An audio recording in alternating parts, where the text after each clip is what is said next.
오늘 본 말씀은 요한일서 5장 20절 21절입니다. 또 아는 것은 하나님의 아들이 이르러 우리에게 지각을 주사 우리로 참된 자를 알게 하신 것과 또한 우리가 참된 자 곧 그의 아들 예수 그리스도 안에 있는 것이니 그는 참 하나님이시요 영생이시라.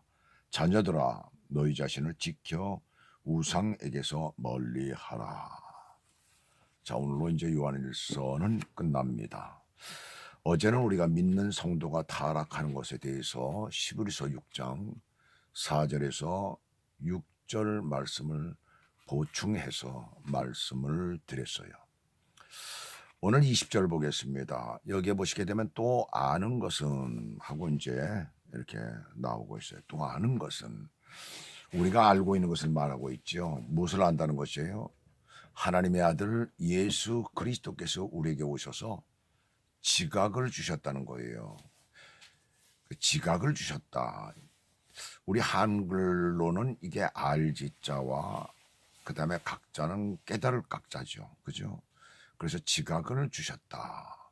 영어로는 보니까 has given us understanding 이라고 했어요. 이 한글의 지각이라는 말이 원어에 더욱 가까운 것 같아요. 그런데 이 지각이라는 말도 정확하지는 않습니다. 한글로 번역된 게. 이 말은 마음과 관련되어서 이해하고 판단하고 식별하는 아주 적확하고도 정확하고도 혹은 적확이라고도 얘기를 할 수 있죠. 그런 포괄적 의미의 이해력을 의미하고 있어요.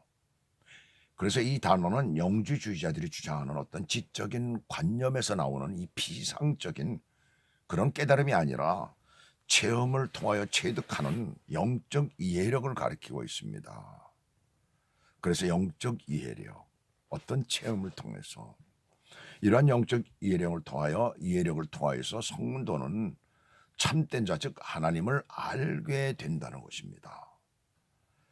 또 여기 보시면은 참된 자를 알게라는 단어가 나오죠. 그 앞에 알게라는 단어가 나오는데 이 기노스코라는 그런 단어인데 이 단어도 역시 하나님을 알되 그분에 대한 어떤 사실을 지적으로만 아는 것이 아니라 하나님을 체험하고 그분의 인격을 경험함으로써 그분과 긴밀한 관계를 갖는 것을 의미합니다. 그리고 그 알면 계속되어진다라는 것을 오늘 우리들에게 여기서 말씀하고 있어요. 한국에서 꽤 유명한 동양 철학자 중에 한 사람이 있는데 이 사람은 신학교도 한 1년 정도 공부를 했다고 합니다. 꽤 유명한 사람, 이름만 대면 누구나 다 알아요, 이 사람은. 그런데 언젠가 자신의 강의를 하다가 그날 효도에 대해서 강의를 했는데 예수님에 대해서 비판을 하는 것을 제가 들었어요. 효도에 대해서 얘기를 하는데. 실제로 제가 이 TV에서 하는 그 강의를 들었었습니다. 근데 거기서 뭐라고 얘기를 하냐면 예수님이 자신의 육신의 어머니를 여자여라고 했다는 것이에요. 그러면서 예수님은 참, 그러니까 뭐 여자여 했다라고 해서 세상에, 그렇게 뭐라고 그럴까요? 아주 형편없다 이거죠. 한마디로 그런 식으로 얘기를 하더라고요. 사실 그 얘기를 들으면서 저는 참 한심하구나 라면서 채널을 꺼버리고 말았어요. 화가 나서가 아닙니다. 너무나 무식하고 한심해서입니다. 적어도 교수라고 하면 적어도 그 정도를 얘기를 하려면 제대로 연구하고 올바른 지식이라도 있어야 되는데 그렇지 못한 사람이 지금 한국에 한 철학이 무슨 철학이니 동양 철학이니 뭐니 해가지고 어떤 중국의 어떤 그 사람을 연구를 한 게 아마 그 사람이 아마 권위자인지 뭔지는 잘 모르겠어요 저도. 그런데 좌우지간에 뭐 대학교 교수로 나가서 강의를 하고 그런 사람입니다. 그런 사람이 전 그 제대로 알지도 못하고 그렇게 함부로 얘기를 하더라고요.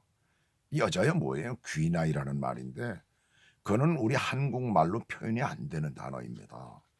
어떻게 표현할 수 없어요. 아까 제가 설명을 드릴 때의 지각이라는 말, 그 말도 표현하기가 어렵잖아요.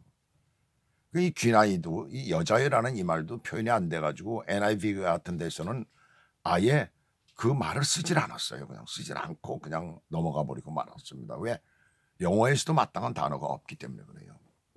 이 초대교회 때의 이단인 영주주의자들보다도 더 형편없더라고요. 얘기를 하는 걸 들어보고. 그런 사람이 대학교 교수라고 하는 거예요. 거듭난 성도들은 하나님의 아들 그리스도께서 주신 지각으로 인하여, 이 지각, 여기서 지각 좀 그렇죠 사실. 근데 알아야 되는 거예요. 우리의 마음과 관련이 되어 있다. 우리의 심령과 관련이 되어 있다라는 것을 우리가 생각을 됩니다. 그 지각으로 인하여 하나님을 인격적으로 경험하고 이로 인한 여러 영적 지식을 인식하고 가지고 있는 그런 사람들입니다. 우린 적어도 그리스도인들은 그런 사람들이에요. 또한 성도들이 그 안에 머물고 있는 예수 그리스도는 단순한 인간에 그치는 그러한 인간 사람이 아니고 생명 자체이신 하나님입니다. 참 놀라운 일이죠. 그래서 저는 이 기독교를 보통들 얘기를 할 때 종교 중에 하나다 이렇게 얘기를 하는데 저는 종교라고 얘기를 하지 않습니다. 저는. 왜 그러냐면 그냥 보통 때 우리가 뭐 구분해서 얘기할 때 어쩔 수 없이 적당한 단어가 없으니까 그냥 종교 뭐 이렇게 기독교 뭐 이렇게 얘기를 할 수 있지만은 기독교는 생명입니다. 우리에게 생명 주신, 우리를 만드신 그 하나님, 생명 자체이신 그 하나님이시 그분을 믿는 것이기 때문에 그래서 생명의 종교라고 말하는 것도 그래서 그렇습니다.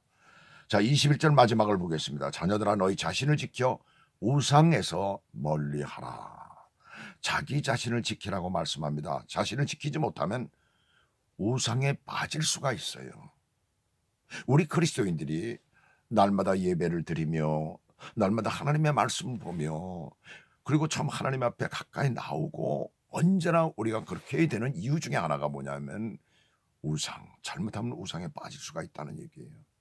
여기에서의 우상은 성도들을 하나님으로부터 멀어지게 하는 것, 그건 모두를 얘기를 하고 있어요. 즉 하나님과의 교제를 단절시키는 그 모든 것을 말씀하고 있습니다.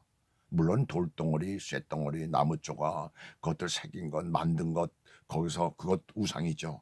뭐 틀림없는 우상이죠. 그러나 또 뭐 사진 액자를 갖다 걸어놓고 거기다 놓고선 또 기도를 하고 절을 하더라고요.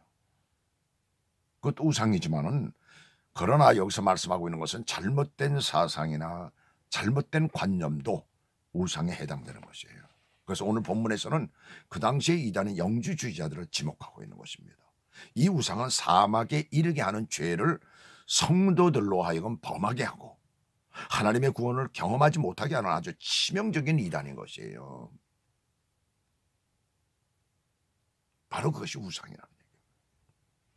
그래서 오늘도 우리는 우리 주변에서 그러한 우상이 있는가, 그러한 잘못된 이단이 있는가 잘 분별해서 우리 자신을 잘 지키고 그리고 우리 하나님을 오늘도 정말 열심히 믿는, 제대로 믿는 참된 하나님의 사람들, 그리스도인들이 되시기를 주 예수 그리스도의 이름으로 축원합니다. 기도하겠습니다.